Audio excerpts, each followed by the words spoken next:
Good morning. Thank you for joining me for another 5 good minutes with the Word. I'm Barry Bryson. We're continuing our study of the life of Peter, and we're turning over to Matthew chapter 16 today to talk about Peter's confession at Caesarea Philippi. This is such an amazing event. It tells us a lot about Peter, and it tells us a lot about what he did understand, what he did not understand yet about Jesus. Let's just go ahead and read this. Matthew chapter 16, verses 13 through 20. When Jesus came to the district of Caesarea Philippi, he began asking the disciples, saying, "Who do people say that the Son of Man is?" And they said to him, "Some say John the Baptist, some Elijah, others Jeremiah or one of the prophets." And he said to them, "But who do you say that I am?" Simon Peter answered and said, "You are the Christ, the Son of the living God." And Jesus said to him, "Blessed are you, Simon, son of John, son of Jonah, because flesh and blood did not reveal this to you, but my Father who is in heaven. And I also will say to you that you are Peter, and upon this rock I will build my church, and the gates of Hades will not overpower it. And I will give you the keys of the kingdom." That's a you plural, by the way, not a you singular. "The keys of the kingdom, and whatever you shall bind on earth shall have already been bound in heaven, and whatever you shall loose on earth shall have already been loosed in heaven." And he warned the disciples that they should tell no one that he was the Messiah. Okay, so many amazing things about this. One is the setting. They're not in the land of the Jews, not in any of the land promised to the Jews. They're north of it. They're literally at the headwaters of the Jordan River at Caesarea Philippi. A lot of water flows into the Jordan, but there's a spring that is the ultimate source, and it was there.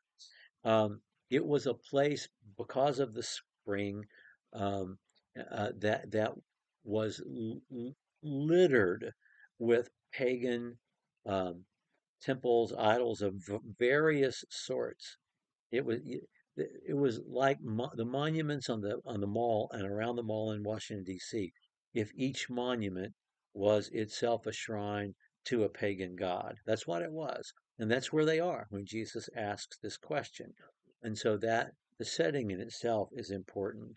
The question is important because it means that Jesus wants to know, do you know the pulse of the people? That I want to know that. Do you know what people think and what they feel and what they're saying? Now I want to know, what do you personally believe? And Peter's answer is the right answer, and it's an immediate answer. There's no equivocation or hesitation. You're the Christ, the Son of the living God. Now, we just learned in chapter 14 that after Jesus walked on the water, all the apostles praised him as the Son of God. We also know from John's Gospel that when Jesus was introduced to, to Simon Peter, Simon, he gave him the name Peter, that Peter was introduced to him as the Messiah. We found the Messiah. When Jesus said, "Blessed are you, Simon, son of John, flesh and blood hasn't revealed this to you, but my Father in heaven," Andrew may have been thinking to himself, "What? I'm the one who told him Jesus was the Messiah. I introduced him as the Messiah." But that's not here. And it tells us that Peter's comprehension, which is incomplete and severely flawed, we know that. We know that from the very next verses, because in verses 21 through 28, when Jesus says, "I'm going to go be crucified," Peter rebukes him and says, "No, you're not going to do this. What are you talking about?" And Jesus says to Peter, "Get behind me, Satan," and calls him Satan, either as calling him adversary, because that's what the word Satan means, or he's speaking directly to Satan himself, because Satan is using Peter as his mouthpiece. But Peter doesn't have it all figured out yet, not by a long shot. But he has a level of understanding that God has permitted him to have, that God has made clear to him, that's beyond just what happened when he was introduced to Jesus. One other thing before we leave this moment, a couple of other things. One is, upon this rock, the rock of the confession, the belief that Jesus is the Christ, the Son of the living God. John ends his gospel by saying, Jesus did many other signs and wonders, but I recorded these so that you might believe that Jesus is the Christ, the Son of the living God, and in that believing you might have life in his name. This is the bedrock statement. That Jesus is the Christ, the Son of the living God. That's what we say when we confess before we're baptized. And I hate when anyone adds to or takes away from that, because there is a biblical thing to say, and this is it. And anyway, um, so there's that, and the gates of hell will not prevail against it. We often see ourselves in the bunker, defending ourselves against a hostile, sinful world, but that's not the way Jesus sees us at all. Satan is in the fort trying to protect himself from the gospel, and we're the ones battering down the door, and there's nothing that Satan can do behind the door, because this confession is stronger than anything he can do.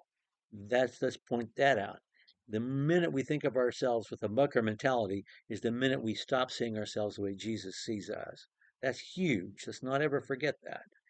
And I'm sorry for pointing my finger at you when I say that, but that's important, because the minute we start having a bunker mentality is the minute we forget that the victory is already won. And we think that we're in some big culture war that we have to win.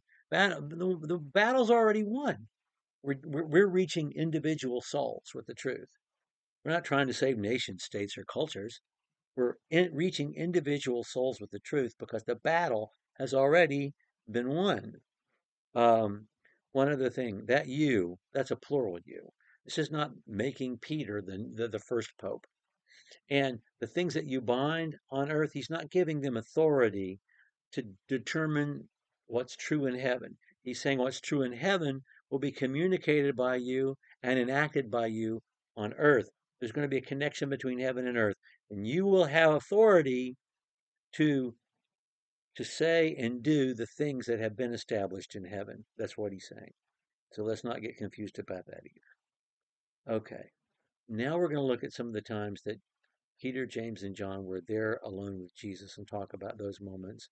We'll begin talking about that next time, and we'll talk about the raising of Jairus' daughter from Mark's Gospel next time. Thank you for joining me for another 5 good minutes with the Word.